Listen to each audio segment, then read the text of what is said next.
My name is Steve Bell. I'm a faculty member here at Metro. I work in the Institute for Culinary Arts. I'm a culinary arts management instructor.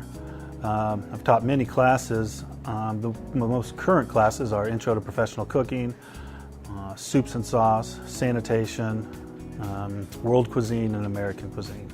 Before coming to Metro, or MCC, I was working in New York. I was working at a catering place in New York along with a hotel in Rhinecliff. It was fun. A lot of times we would, oftentimes we'd take the train into the city. I don't know if I have one favorite story, but I would say there was probably many times when we didn't catch the train and it was late at night, so a lot of our stories began at that point. Nothing too wild, but it was a fun time. I was born in Tulsa, Oklahoma. I lived there for about 27 years. I have a bachelor's degree in political science from Marist College in New York, as well as my associates from the Culinary Institute of America in New York as well. I lived in different states while working in all of them. Lived in New York and Florida, Colorado. I eventually ended up in New York, and then from New York came to Omaha. Yeah, my elementary gym teacher, he one thing I liked about him is he always, I would say, trusted me. He also gave me passion. He also encouraged me and kind of pushed me a little. In the culinary field, I had a chef in Tulsa, Chef Clark. I worked with him for many years, and he really taught me a lot, but more importantly, he kind of pushed me to go in a culinary direction or to attend school, and he showed me the possibilities of being an executive chef.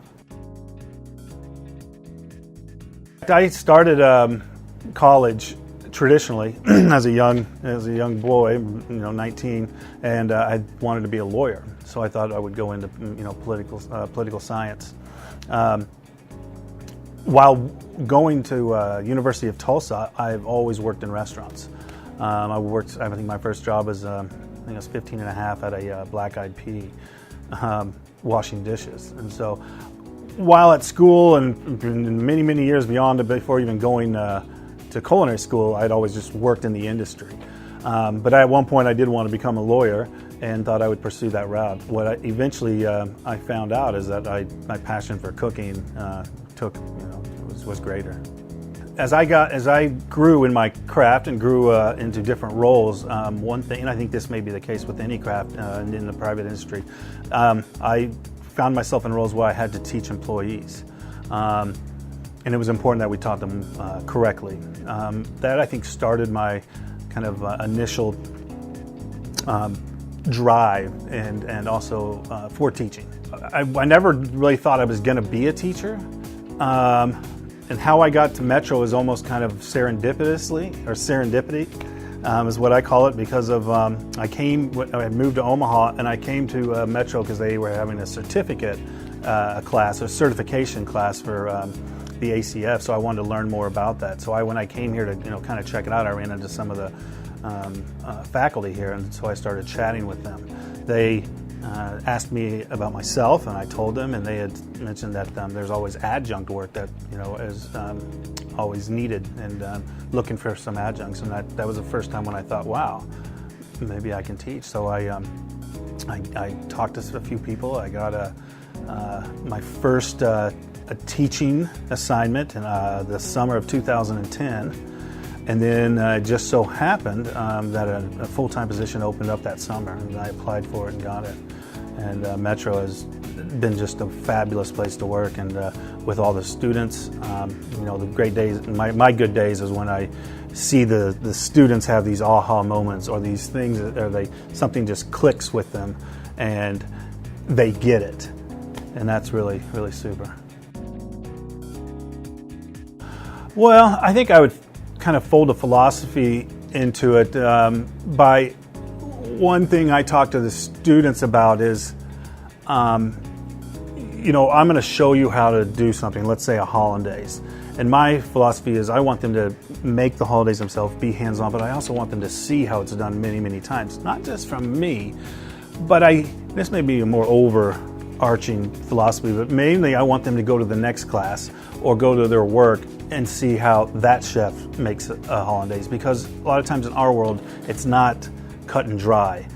But what the important part about that is the more hollandaise they may know how to make, they'll be better equipped to make their decision at some point later on and maybe choose which hollandaise. Now that kind of same idea can be applied to many lessons as well. I want them to take away respect. Respect for the kitchen, respect for our industry. It is, it is a fact that our industry is certainly in the past, and I think it's getting better. There's a stigma associated with our industry, and sometimes that stigma is a little unfair. What we try to do at culinary schools is hopefully we try to erase that negative stigma that's associated with us. Not with us, but associated with our industry. I think when they learn to respect their kitchen, respect others, respect their own craft, I think we can kind of elevate that a little bit. Technology has changed the way I teach, probably through the use of iPads, websites. And what I mean by that is we do have an iPad card in our classrooms, and the students will then be able to access recipes and more importantly access a website. I have my own website where I put all my classes on that website, and then the students can access the different classes and different days, the different lessons and the different recipes. And it's really helped because it's kind of it helps a lot on paperwork, less paper, but it's also like one central access area for all the classes. They can go to this one website and be able to access their class from it. Well, if we go back to political science, I'm a political news junkie. I love to read. I absolutely love reading about politics, fiction and nonfiction. That and cooking. I mean, I still cook at home. It's a lot different. I always tell the students it's a lot different cooking at home than it is in the commercial kitchen. It is, in short, I make a much greater mess at my house because I've been trained to have, 15 spatulas, 15 bowls. I got a dishwasher that can wash all my dishes in 45 seconds, and I can put all the dishes in at once. I have great amounts of space. And then at home, you only have the one cutting board and maybe a few bowls, and so my mind will sometimes sink in the world of commercial kitchen cooking, and when I'm really just at home with an electric burner. And I don't think that this is original, but I always say to make their bed every morning. Therefore, they will have started every day with an accomplishment. Hi, I'm Steve Bell. I'm a culinary arts instructor at the Institute for Culinary Arts here at Metropolitan Community College.